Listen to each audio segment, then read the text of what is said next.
Shabbat Shalom. I feel like we haven't been here for a long time. I'm so glad it's Cheshvan. A month of nothing, just Shabbat. No festivals, no problems, just rest. You guys know what Cheshvan means? The name? It means dirt clods. Because this is the month, at the end of Sukkot, we pray for rain. And so the rain is falling now, and there's nothing in the fields. It's just totally barren before the planting starts, because everything's been harvested out of the field. And so now it's just dirt clods, and it just rests. And so this month is a month of just rest. All right, we are going to be studying about Avraham. But not just about Avraham, we're going to be studying about Avram. Avram and Avraham are the same guy, but they're completely different people. Just like Jacob and Israel. Jacob and Israel, same guy, but completely different people. And let's go to Genesis chapter 12.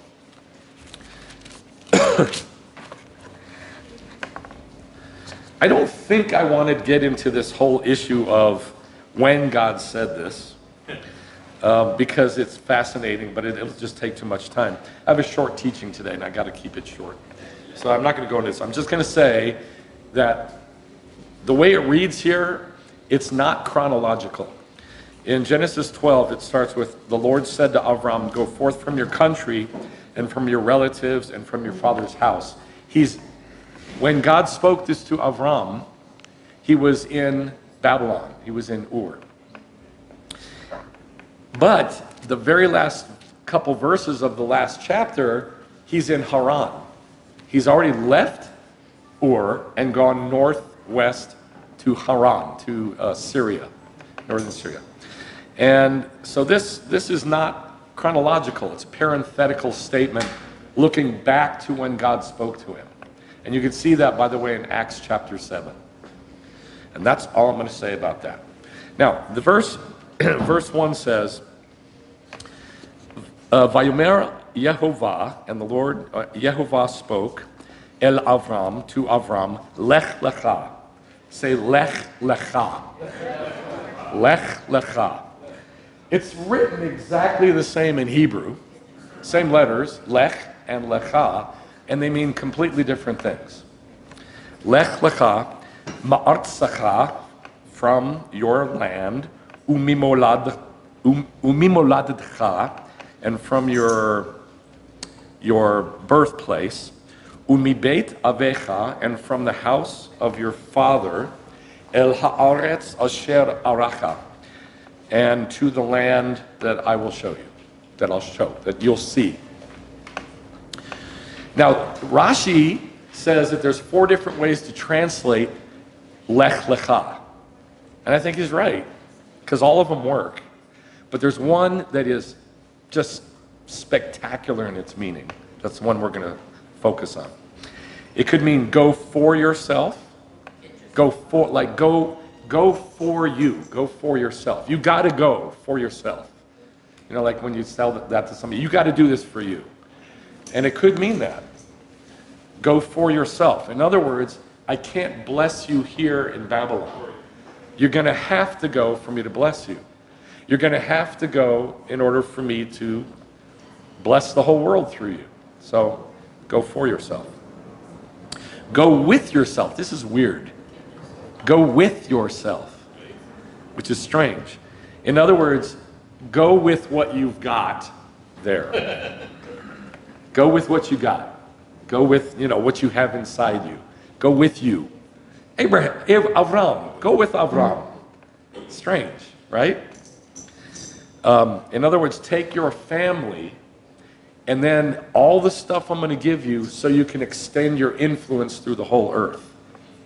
Go with you. But that means that it doesn't mean go with what you have right now.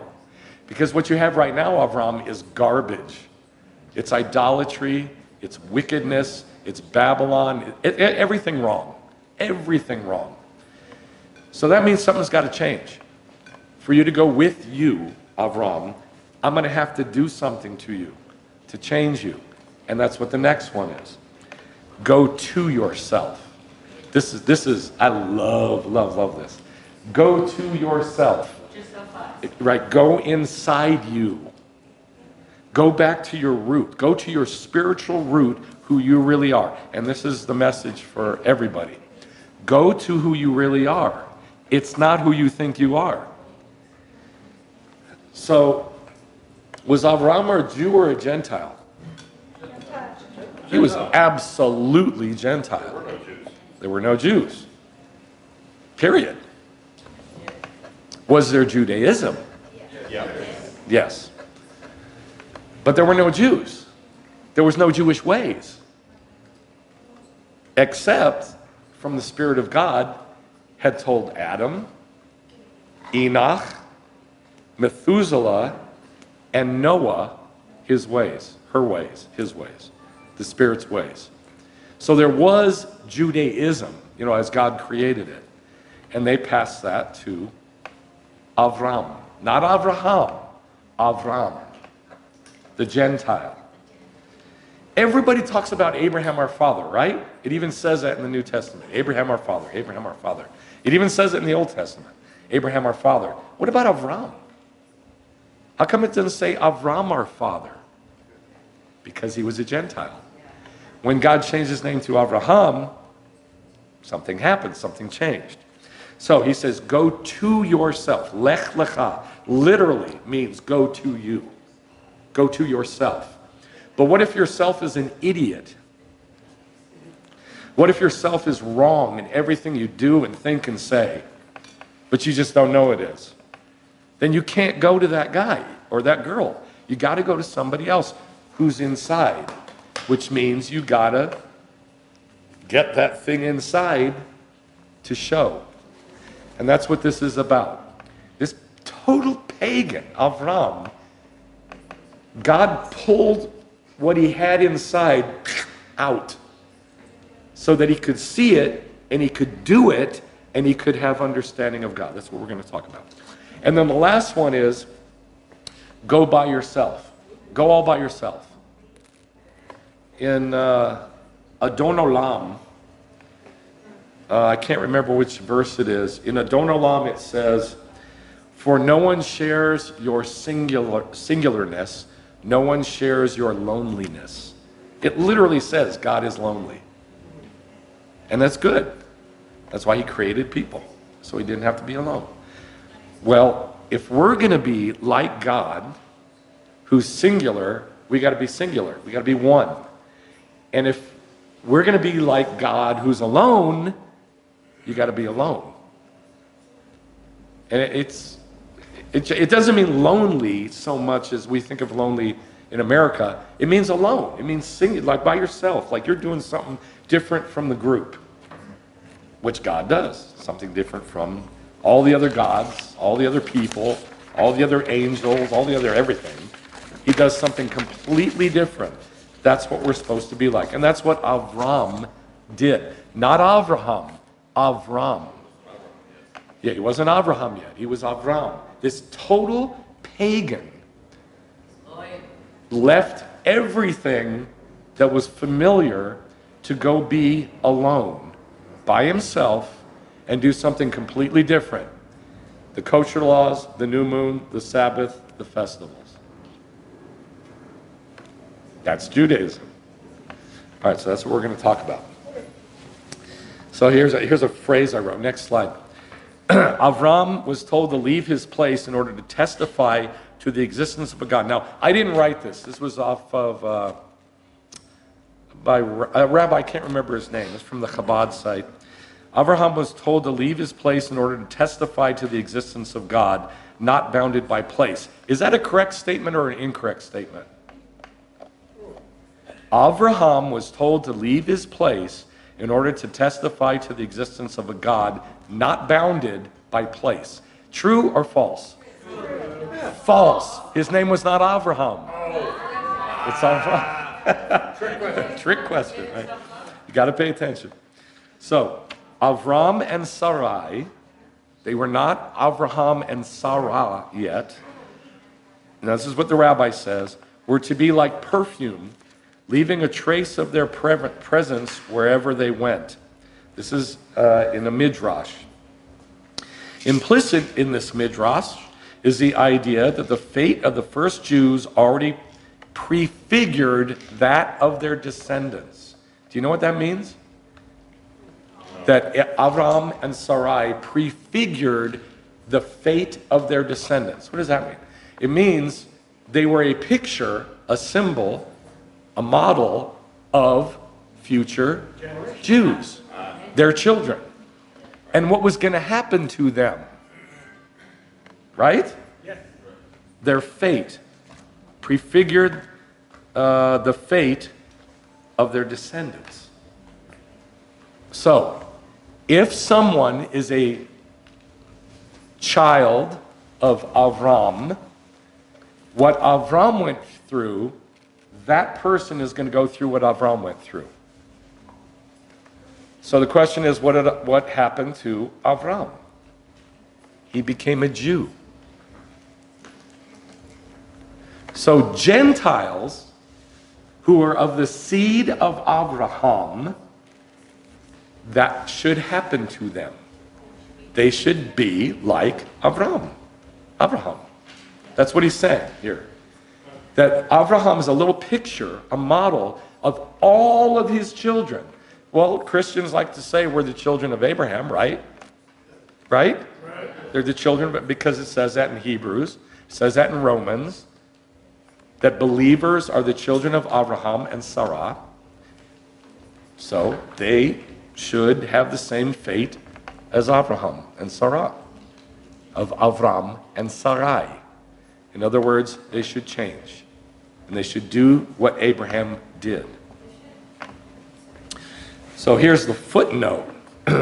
On the principle, what happened to the fathers is a portent, in other words, a prophecy, of what would happen to the children. If it happened to Abraham, it's going to happen to his kids. See, for example, Nachmanides' commentary to Genesis 12:6. And Nachmanides' use of this principle throughout his entire commentary. That means that Nachmanides kept saying over and over and over. Nachmanides was a great Spanish rabbi. He was the rabbi of the Spanish people in 1300s, I believe. 1200s, 1300s. And he said over and over and over and over, if you want to know what's going to happen to you, look at Abraham. Or look at Avram, turning into Abraham. So here's my phrase that I'm going to keep repeating. Avram and Sarai were a picture of all their seed for the future. So my question is, does all their seed include Gentiles? Yes. Okay, next slide. Romans 4, oh, you're on top of it, good for you. Romans 4, 9 through 12. And this is all commentary on Yehovah said to Abram, go to yourself. Vayomer Adonai el Avram Lech Lecha. That's what we're talking about. That's the commentary. The commentary is on that phrase.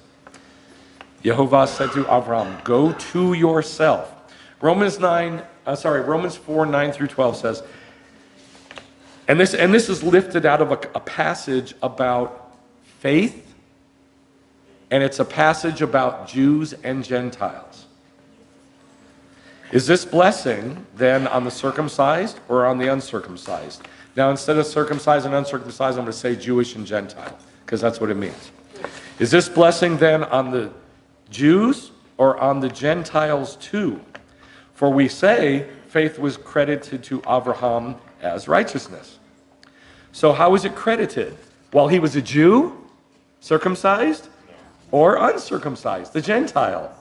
Not while he was circumcised, not while he was a Jew, but the faith that he had was credited to him when he was a pagan. Right. Wow. Yeah, isn't that a trip? So here's the point. Gentiles have no excuse. Christians have no excuse. If Abraham, who was a total pagan, heard God's voice, and whatever he did, if it was Jewish stuff, then that gave him faith, then Christians have no excuse to not do the same. And that's what it says. Not while a Jew, but while he was a Gentile.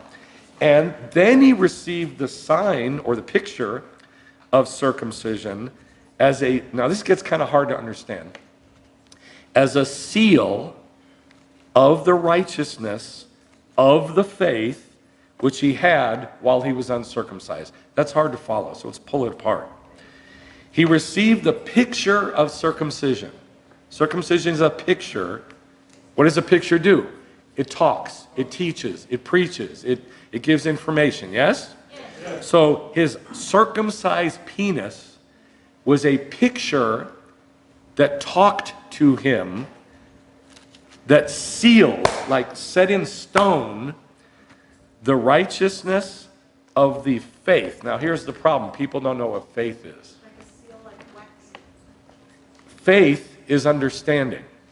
So yeah, picture a seal, like wax seal on an envelope, and this thing is put into it that sets it as a pattern. It establishes it as a pattern. That's what a ring, a signet ring in wax does. It puts that pattern in the wax. You can't change it unless you melt it. Yes? Yes. So that's what it's saying. It's saying that his circumcised penis was a picture to him of this pattern that he got. He got it. It's there. I can see it. I know what it is. I get it. That's faith.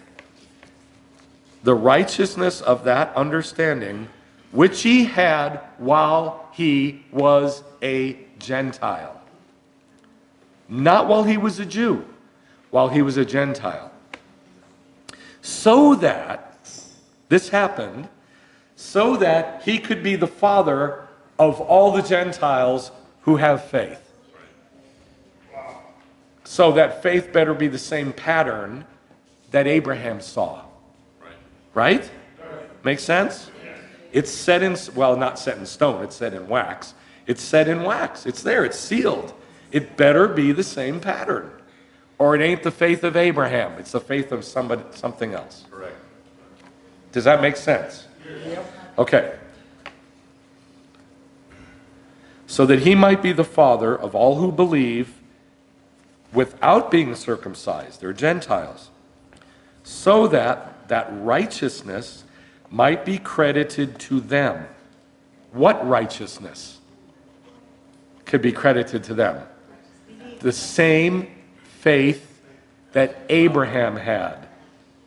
Not a different faith, not a different understanding, the same faith, the same understanding. And the father of circumcision, Jews, to those who are not only Jews, but also who follow in the steps of the faith of our father Abraham, who follow in the same steps of the faith of our father Abraham. If Abraham ate kosher, you follow in those steps. If Abraham did the new moon, you follow in those steps. If Abraham gave a tithe, a tenth, which he did, you follow in those steps. If Abraham did the festivals, you follow in those steps. Not something else. That's righteousness. Yep. And that's the seal. It's one pattern, one picture that you can follow. If you're not, I would say it's not faith. You're a different picture. Yeah, it's a different picture. I would say it is not faith. Because faith is not religion. Faith is understanding. Right. Yes, ma'am. It's a different understanding. This is the continuation of last week's teaching. Remember, Yes. it was his way. Yes, this is a I always try to do that, is link the last teaching with the next teaching. Exactly right. Look at that verse again. Follow in the steps of the faith of our father Abraham that he had while he was a Gentile. That's a trip. Now this book I just finished, I finally got it printed, Obedience or Understanding, that's what this is all about. It's about knowing God. And the only way to really know God is follow the guy who knew God. Well, who's the first one that knew God in the Bible? And God said, all of the kids who know God are his children. It's Abraham. My question is it Abraham or Avram? Okay, so that's what I want you to think about. I want you to think about it. So again, Avram and Sarai, Avram, not Abraham, Avram and Sarai were a picture of all their seed for the future. Avram and Sarai. Okay, so here's how it works. Let's go to Genesis 13:14. God kept making promises to Abraham and to Avram. Let me say it this way. God kept giving promises to the Gentile. Genesis 13:14. The Lord said to Abram, after Lot had separated from him, lift up your eyes and look from the place where you are, north, south, east, west. For all the land that you can see, I will give it to you and to your seed forever. Who's God talking to? Jewish or Gentile? Gentile. God's promising Israel. God's promising the land of Israel to the Gentile. Not to the Jew. not Niska. Yeah. Can. Yes. God is promising the land of Israel to that Gentile. For all the land which you see, I will give it to you and to your seed forever. He doesn't have seed yet. And I will make your seed like the dust of the earth, so that if anybody can number the dust of the earth, then your seed can be numbered too. Now he's over the age of 75. Right now he's about the age of 80, right here. Okay, now chapter 15, the covenant of the halves. This illustration that I did for the TLV, the Tree of Life version, I love this illustration. Because of his eyes. They just suck you in. And you can see, I wish I had the pointer. You can see there's a river of blood. And through the river of blood, this path of blood, there's animals cut in half on both sides of the river of blood. And there's an oven. That's that round thing with smoke coming out of it. That's an oven. That's a Middle Eastern oven. And a torch. You know, like a torch that you hold down in the bottom right. See that torch? So there's a torch and an oven that pass through the pieces. And then God makes his promise to whoever this guy is, either Avram or Abraham, we'll find out. And he promises two things. Again, he promises the land, and he promises him children. Okay, chapter 15. After these things, the word of the Lord came to Avram. This is not Abraham. This is Avram. This is the Gentile. Saying, don't fear, Avram. I am your shield. Your reward will be very great. And so Avram says, I don't have any kids. What can you promise me? I don't have any kids. And so God says, he says, no, you're going to have kids. Look at verse 5. No, verse 4. So God says, no, that Gentile is not going to be your heir, but one who comes forth out of your own body, and now he's in his 90s, one who comes forth from your own body, that's going to be your child, your heir. So God took Avram outside and said, now look to the heavens and count the stars, if you can count them. And he said to him, that's what your seed is going to be like. Then he believed the Lord, and he reckoned it to him as righteousness. Who did this righteousness go to? Avram. Not Abraham. Avram. The Gentile. Before there was anything as a Jew, such as a Jew, the Gentile had faith, and that was his righteousness. And he said to him, I am the Lord who brought you out of Ur to give you this land to possess it. And then he makes the covenant of the halves. All right. Now, got to skip 16, and we go to 17. When Avram was 99 years old, now he's 99, he still doesn't have the promise of a kid. Now he's 99. He's been waiting 25 years. Because he came out of Ur at the age of 75. Came to Israel at the age of 75. Been waiting 25 years. Still doesn't have the kid. And now it's too late, but it's not too late. He's 99. So that means when this promise is made, and the promise is next year you're going to have your son. How old is Abraham when the son is born? What's that a picture of, you think? One day. 1,000 years. It's a picture of the day of the Lord. It's a picture of the day of the Lord. That his son is finally born, and I can prove that it's in the day of the Lord, because look at chapter 15, verse 18. When he makes the promise at the covenant of the halves, he says, in that day, the Lord made the covenant with Avram. Bayom hahu, yeh Adonai echad. In that day, bayom hahu, in that day. It's talking about the kingdom. So this is a picture of the kingdom, this covenant. The covenant is a picture of the kingdom, the day of the Lord. So now he becomes 99 years old, and God made the covenant again, but now comes the change. Now I've written for you the word Yehovah, real big. Yod, Hey, Vav, Hey. The letter Hey appears twice. So God took a Hey from his name and put it into Avram and changed his name to Avraham. And he put it in Sarai, yes, put it in Sarai and changed her name from Sarai to Sarah. So both of them took on the attribute of Yehovah, and I don't know how else to say it. They became Jews. There's really no other way to say it. They became Jews.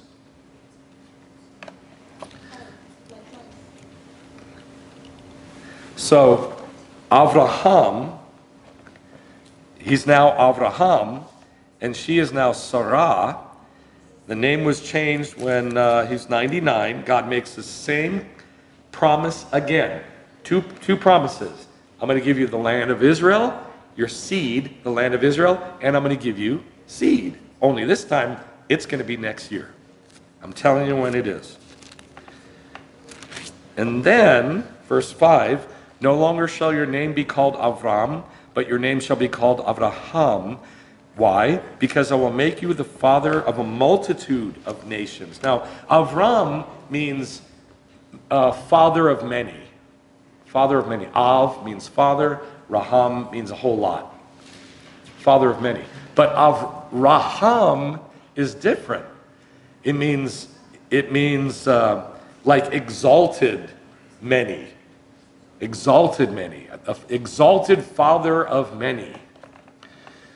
So what he did was he said, I'm going to take your seed and just like a dandelion, when you blow on a dandelion and the seeds go everywhere. That's what he's telling. He doesn't even have a kid, and he's telling him this is going to happen. They're going to be like the stars of heaven, millions and billions of them. They're going to be like seeds going out all over through the world, millions and billions of them. And they don't even one doesn't even exist yet. Yes? Stars, is that Israel, and then the dust, is that the Gentiles? Sand or dust? The dust is hidden in the sand. No, dust has nothing to For the do. believers, though. Dust has nothing to do with the prophecy. It's sand and stars. I'll make you like the stars of heaven and the sand on the seashore. Sand is Jews, and stars are Jews or Israel. So that's as deep as that goes. Anyway, so he says, you will be Avraham, a multitude of nations. It says Gentiles. A multitude of Gentiles. Is that good or bad? Is it good or bad? It's only good if they follow Abraham. Right. But if they don't follow, that's horrible if they don't follow Abraham. And I will make you exceedingly fruitful, and I will make Gentiles of you, and kings will come forth from you. And I will establish my covenant between me and you, and your seed after you, throughout their generations, for an everlasting covenant. I will give to you and to your seed after you the land. Same thing. Verse 9. And then God said, keep my covenant, you and your seed after you, throughout their generations. You want to know what my covenant is? Circumcise your penis on the 8th day. That's the sign, the picture of what's happening with us right now. Cutting the covenant. Cutting the covenant. They cut those animals in half and laid one part opposite another part. It had to be cut. There had to be blood, just like a circumcision. And by the way, Abraham circumcised himself. Abraham turned himself into a Jew. Verse 11, you shall be circumcised in the flesh of your foreskin. It shall be the picture of the covenant between me and you. That's verse 12. So now he's a Jew because he's circumcised. When did he have the faith, the understanding of God? As a Jew or a Gentile? As a Gentile. So here's the question.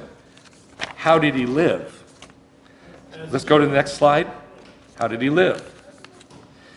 Let's look at Romans 2. For when Gentiles who do not have the Torah do instinctively the things of the Torah. Now, that's weird. Why would a Gentile instinctively keep Sukkot? Why would a Gentile instinctively go in a mikvah, a baptism, after they have sex? Why would a Gentile keep the new moon at the beginning of each month? Why would a Gentile stay away from eating pork? It's weird. But that's what's in the Torah. There's 613 of them. But it says that. Gentiles who do not have the Torah do instinctively the things of the Torah. And I'll give you one example that I know of. The Cherokee Indians have been keeping some of the festivals for generations and generations and generations, and nobody knows why. Right. And so Christians come along and go, oh, they're really Jews. No, they're not. They're instinctively doing the things of the Torah. That's all. Indians don't eat pork. Some do, some don't eat pork. These, not having the Torah, are a Torah to themselves. Whoa! A Torah what? To themselves. How do you say that in Hebrew? Lech Lecha. Lecha, to yourself. Go to yourself. So they're like Abraham, like Avram. They instinctively do instinctively is not a good word, by the way. It's by the Spirit. That's what that means. By their Spirit. It's going to explain that here. By the Spirit, in their heart, in their mind, something tells them to do it. And Avram went to himself, and so he did Jewish stuff. Other people, Gentiles, go to themselves, Lecha, and they're a Torah to themselves. They do Jewish stuff. In that, they show the work of the Torah written in their hearts. Well, who writes the Torah in our hearts? Spirit of God. Their conscience, also not a real good word, I would say heart. Their heart bearing witness and their thoughts alternately accusing or defending them. In other words, stop doing that. I'll do that. Back and forth, back and forth, back and forth. That the Spirit of God will tell them, no, don't stay away from that. The Spirit of God will tell them, do that. That's weird. Do that. It's the Spirit of God doing it. Now, Genesis 26 is an absolutely pivotal, foundational, life or death verse. And Gentiles don't know this, and guess what? Either do Jews. Nobody seems to know this verse, and it's really, really important. Genesis 26:5. God is talking to Isaac, and he says, I'm going to multiply your seed as the stars of heaven. Again, he says the same blessing. Because, I'm going to do this because Avraham, now it does not say obeyed. In Hebrew, it says Shema. Listen to me and kept my mishma'at. Mishma'at, can you hear the word Shema in that? Mishma'at. Okay, Mishma'at is the courses of the priests. The Mishma'at, it means the courses of the festivals. It means going up and down to Jerusalem to do the festivals. The priests would go up and come down. They go up at a certain time, come down. Festivals are at a certain time. You go up to Jerusalem, come back down. Go up to Jerusalem, come back down. This is the Mishma'at. Abraham did that. Abraham kept the courses of the priests? Well, we know one example. Where is it? One example where Abraham kept the courses of the priests. How about the No? house? No? Melchizedek.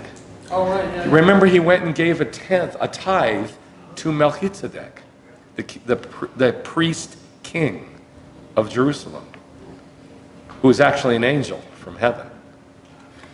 So he kept the Mishma'at. He kept the, quote, commandments, which is not commandments, it's the establishments, the mitzvot. Abraham kept the mitzvot.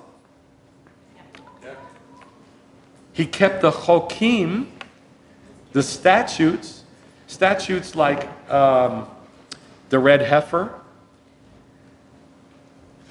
the woman caught in adultery, the adulterous woman, sota, some of the kosher laws, some of the sacrifice laws, some of them are statutes, not all of them. Passover is a statute. Shavuot is a statute. There's about 75 more statutes. Shabbat is not a statute. So the chokim, he kept the chokim, and it's plural. Yeah. It's plural. It's not singular. Avram and Avraham kept the statutes and the Torot. Not Torah, singular, Torot, plural. The instructions. Now, if you're thinking the word law, it doesn't make sense. But if you know that Torah means instruction, not law, it's easy. He kept the instructions. All right. This verse is foundational for this book I wrote. Not obedience, it's understanding. This is what Abraham had. So my question is this. Who had the understanding, not the obedience? What is it, Avram or Avraham? Avram. Avram had it first before he was turned to Avraham. So let's read it like that in Genesis 26:5, because we're told that Avram kept Judaism. Not just Avraham, Avram kept the Mishma'at, the mitzvot, the chokim, the Torot. That's Judaism.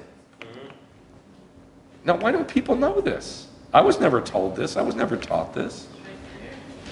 It's right there, but nobody ever reads it. You never read it, did you? Did you know that Avraham, up till recently, did you know that Avraham did Judaism? No, listen to me.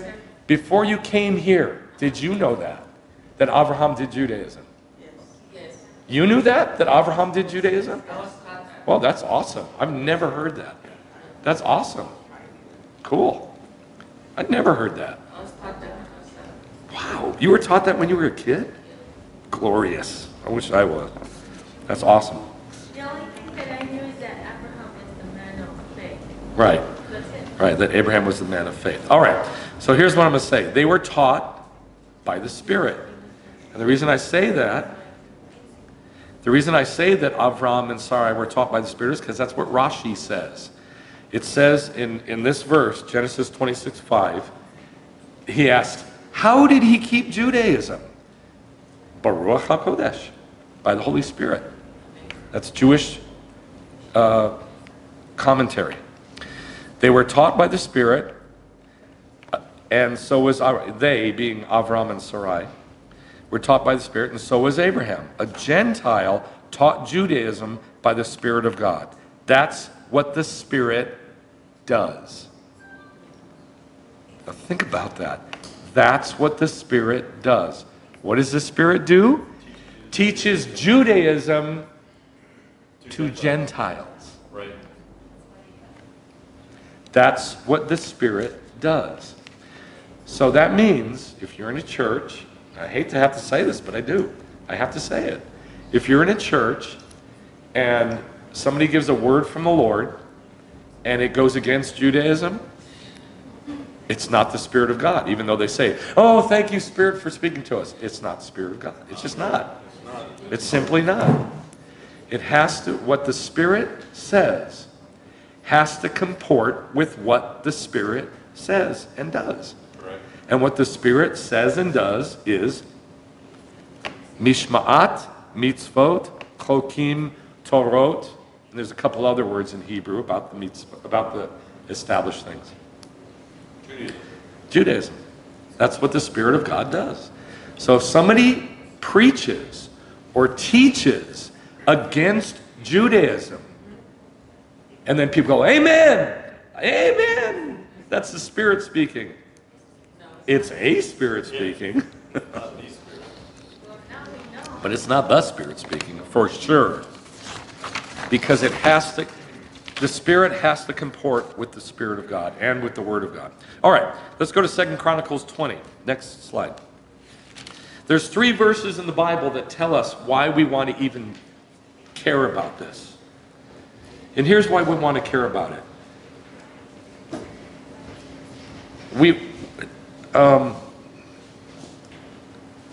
When you talk to believers and you say, do you know the Lord? They all say yes. And they smile. Yeah, I know the Lord. Fantastic. But knowing somebody is not just, hey, how you doing? Knowing somebody is progressive. It grows. It grows every day. Or, if you got a good relationship, it grows every month. It grows every year.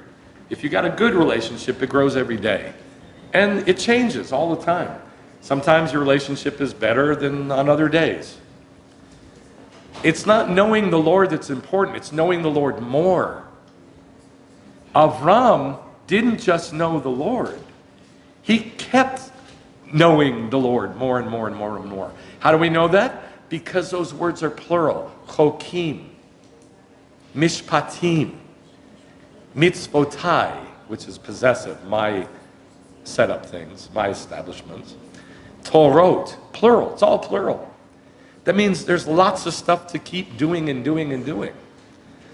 So there's 3 verses that tell us why this is important. 2 Chronicles 20, verse 7, Isaiah 41, 8, and Jacob 2:23. They all say the same thing. That Abraham was God's friend. I just got chills. I mean, think about it. Can you say you're God's friend? Can you say you're God's friend? Like you hang out with him, he talks to you, you talk with each other, you bitch and moan at him, you scream at him, and then you go eat together. That's what a friend does. I mean, a friend hangs out with you no matter what you do. A friend rebukes you. A friend screams and yells at you. A friend comforts you. A friend holds you when you're broken to shreds. Yeah, a friend hangs out with you when you're good or bad. But what most people do is they kind of camp on that concept and go, yeah, I'm God's friend. Well, friends don't stay stagnant. There's ups and downs, there's hills and valleys, it changes. The key is to stay his friend. I mean, he's going to stay our friend because he's like that. But that doesn't mean we're going to stay his friend. We're jerks. Abraham always stayed God's friend. He always kept getting to know him more. And this didn't start to, how old was he when he left Ur of the Chazdim? 75. Didn't even start till he was 75. So 2 Chronicles 20 verse 7 says that I will give the land to Abraham, that God said, I'm going to give the land to Abraham. And the writer of Chronicles says, like a narration, your friend forever, God.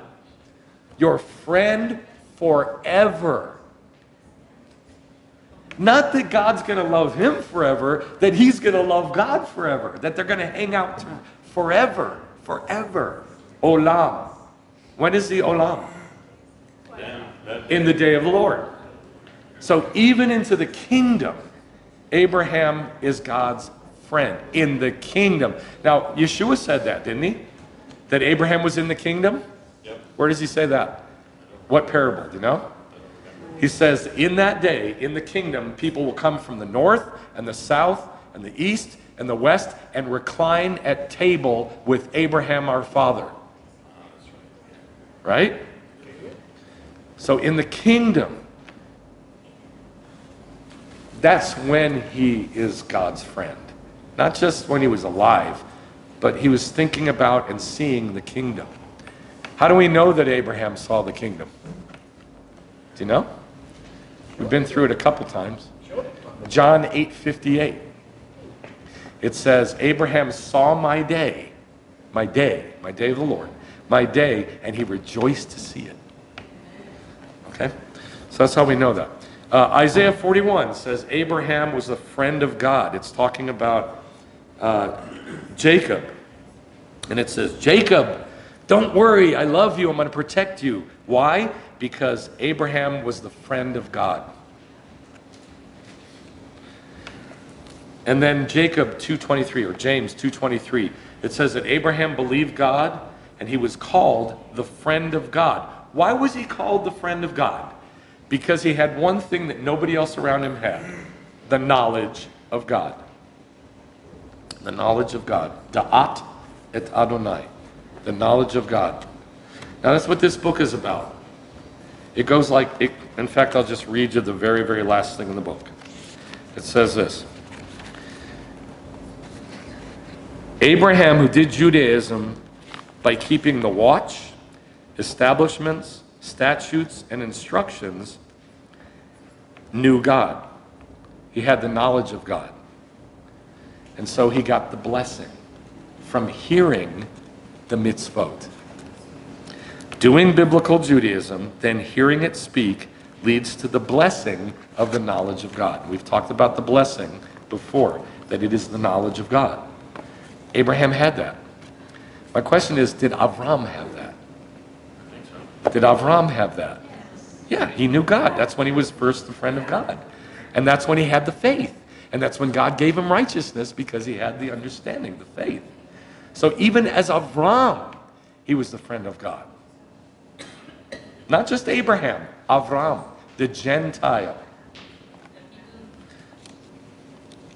All right. Let's look at, Avram and Sarai were a picture of all their seed for the future. Gentiles, they were Gentiles who did Judaism by the Ruach HaKodesh in order to know God.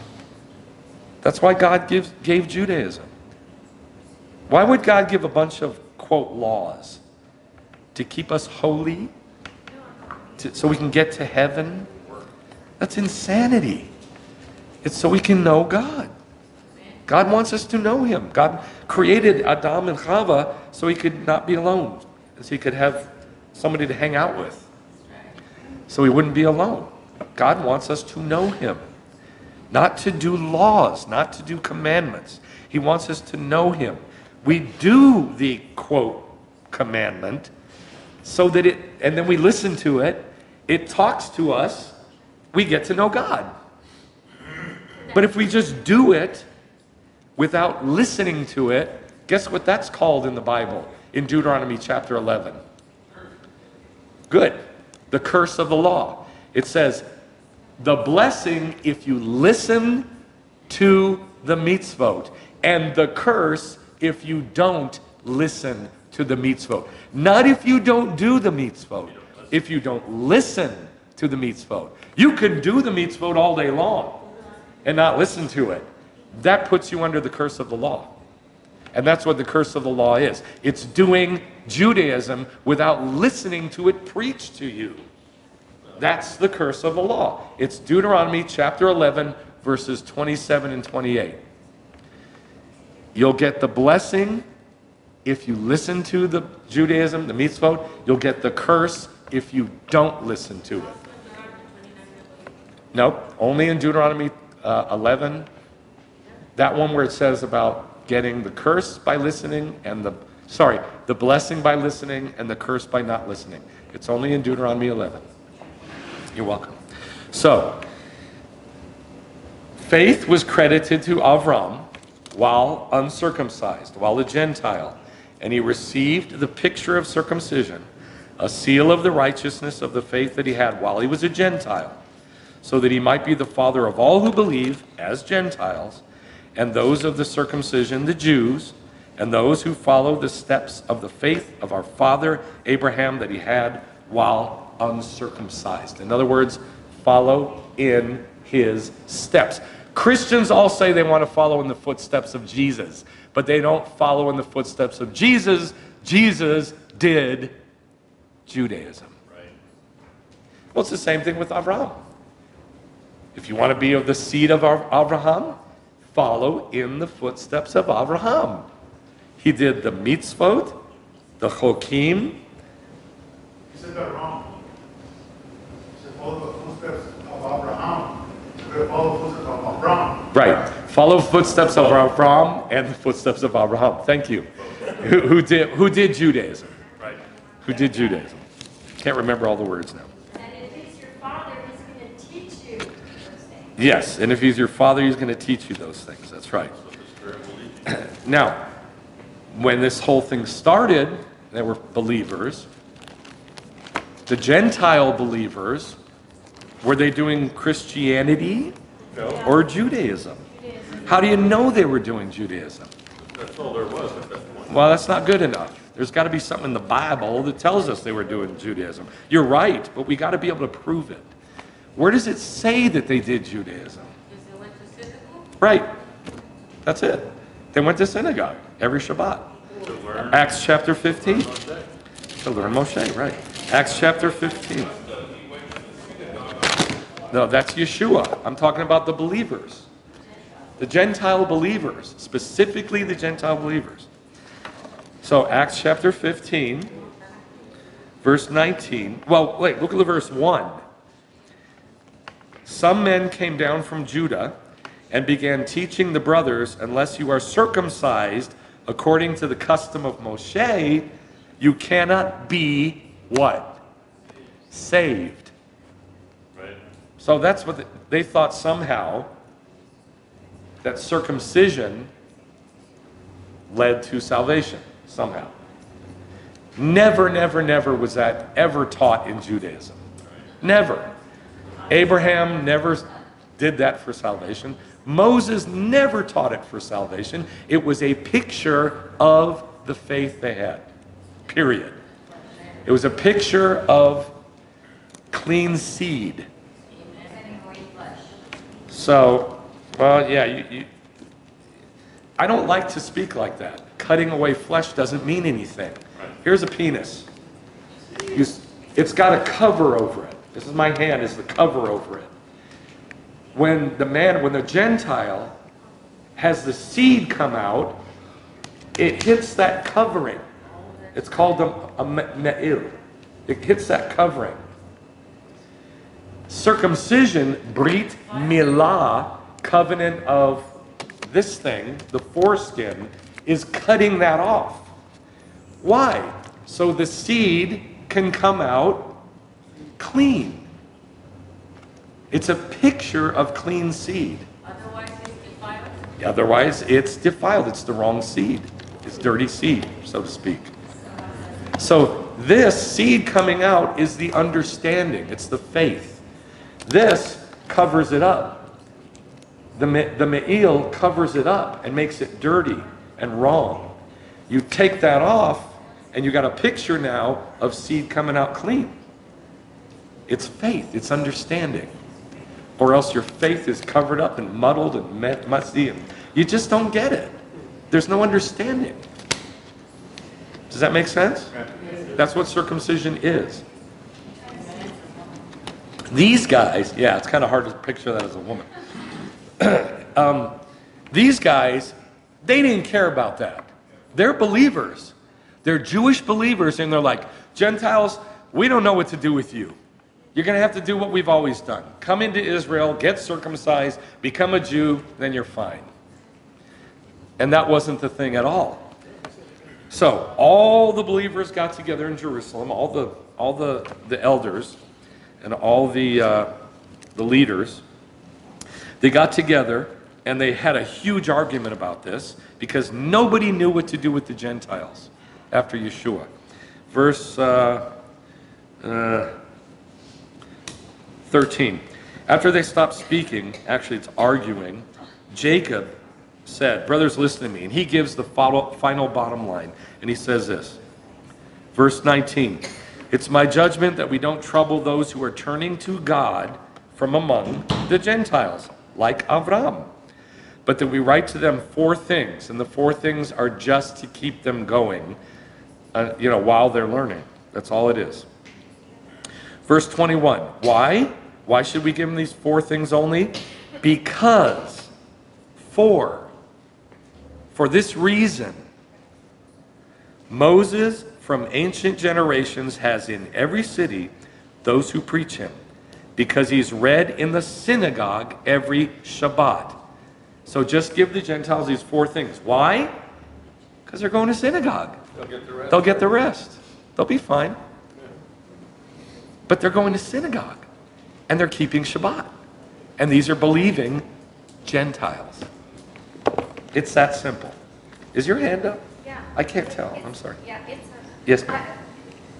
in kind of studying this, one thing that I found interesting, and I don't know whether you agree, that the Gentile believers who were going to the synagogue and were part of the way, that people outside considered them being Jews. Yes, the Gentile believers who were doing Judaism, it says over and over and over in Acts, it says it in Romans, they're looked at as Jews.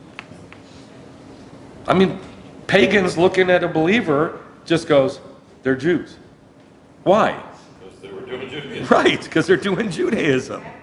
Just like Avram and Abraham. So, for all the world, they just look like Jews. They didn't know any different. Okay, next slide, last slide. Oh, that is the last slide. Okay, that's it. So, let's go back to the original verse. Vayomer Adonai el Avram Lech Lecha. And God said, Yehovah said to Avram, go to yourself. No, not get yourself out. Go to yourself. Get yourself in. Get yourself in. Go to you.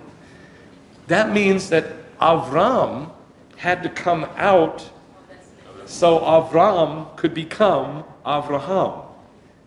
Go to yourself. So Abraham would have Avram would have somebody to go to, which is good and not bad.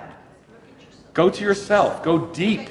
Go deep into yourself from what I made you in the beginning, which is a Jew. The word Jew, Yahad, Yehudim, means It's from the word yahad, which means to extend the hand in thanks, praise. It's one of the 7 Hebrew words for praise. It means a praiser, to extend the hand in praise.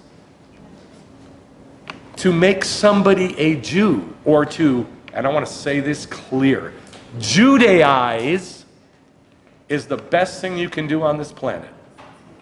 Because you're making somebody a praiser. You're taking a pagan and turning them into a seed, the seed of Abraham.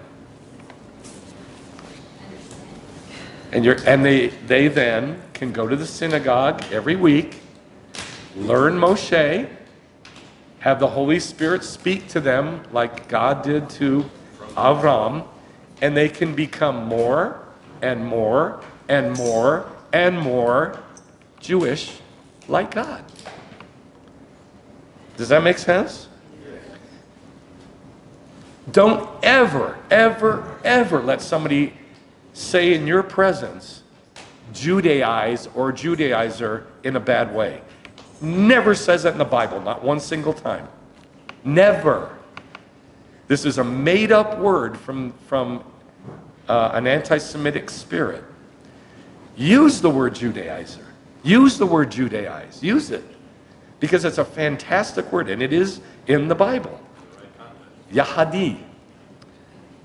Yehudi. Yehudim.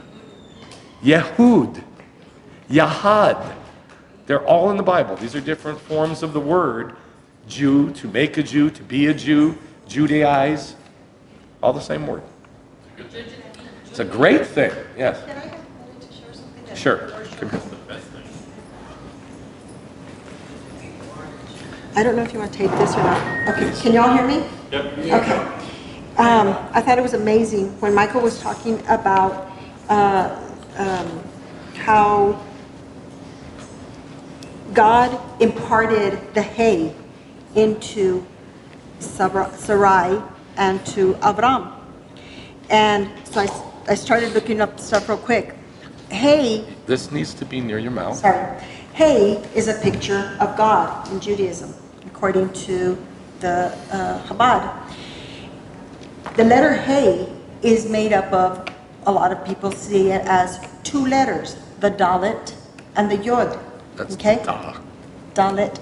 Da. Dalit and Yod and I'm not going to go into that. Just wait. It means Dalet and Yod. Okay, is what they're saying. oh, makes you it- mean this? the shape of hold on. the yes. The shape of the letter itself, hey, is a Dalit, and then there's a little Yod on the bottom. So the shape of the letter. the shape of the letter. I get it. Okay? Okay. So God gave Sarai and Avram the hand, which is, we've learned, especially during Passover, Yeshua. Okay? Gave him the hand. That's Yad. The yad, okay? And the door, okay? Like Petach Tikva, okay? Like gave him the door to enter Judaism. That is, to enter into a relationship with God, okay? The Dalet, the door, equals the number 4. It's the 4th letter in the Hebrew alphabet. The Yud is the hand, is the 10, okay? The 10, putting those 2 together is 14. The 14 is usually known as a number of salvation. Why? Because at Nisan 14, we celebrate Passover when God saved us or brought us to himself.